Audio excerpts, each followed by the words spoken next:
Hey everyone, welcome back to the channel. A few weeks ago, I mentioned that I will have bonuses coming in December and I asked you, how should I deploy the money? Well, now December is almost over, the money is in. So in this video, I want to do something important. I want to review exactly what I did with my December bonuses and more importantly, explain the thinking behind each move.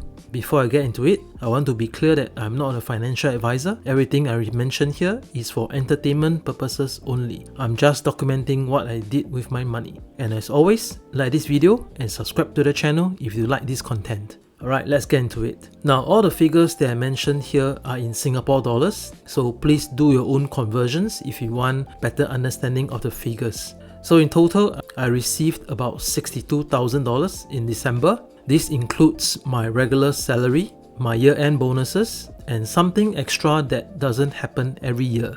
Part of this came from what I call a long-term retention payout. This is a structured plan where a portion of income is set aside over several years and then paid out in a lump sum once every 5 years, as long as you stay in the service. Think of it as a mix of forced savings and a loyalty bonus. This year just happened to be my payout year, which is why this December looks bigger than usual. And I want to be very clear here. I don't see bonuses as extra money. I see them as capital that needs direction. So the first thing I did was not investing. I moved $5,000 into a joint account that my wife and I shared. And I want to give some context here. This wasn't a solo decision. My wife and I agreed that each of us would contribute $5,000 into our joint account to strengthen our household buffer. This money isn't for investing, it's not for returns, it's for stability, a peace of mind. Because when your household finances are solid, you don't feel pressurized to make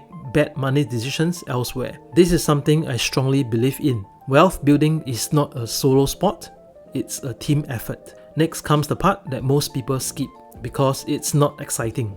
I contributed $15,300 into an SRS account. Now SRS stands for Supplementary Retirement Scheme. In simple terms, it's a government-supported retirement account that allows you to reduce your taxable income today while investing for the long term.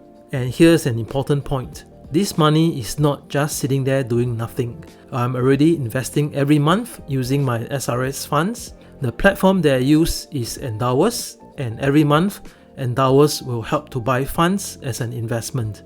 I'll leave a link in the description if you want to explore how it works.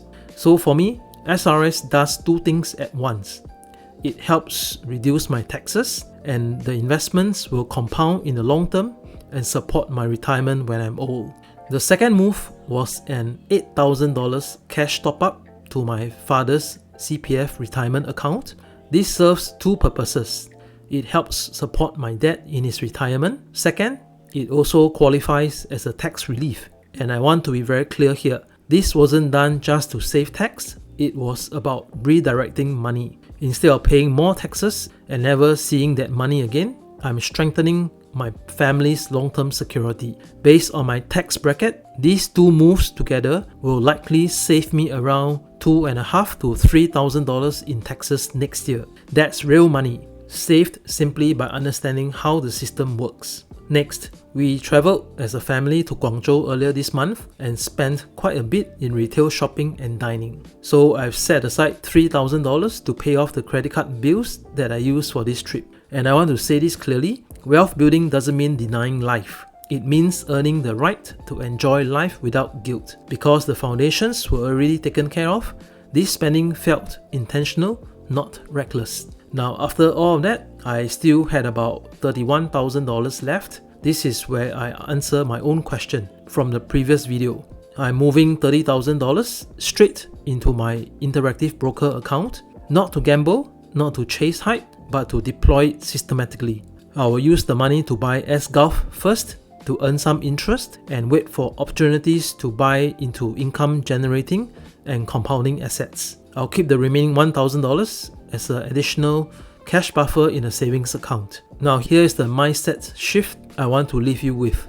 Most people use bonuses to upgrade their lifestyle. I try to use bonuses to upgrade my balance sheet. Not because I'm perfect or disciplined at all time, but because I follow a sequence.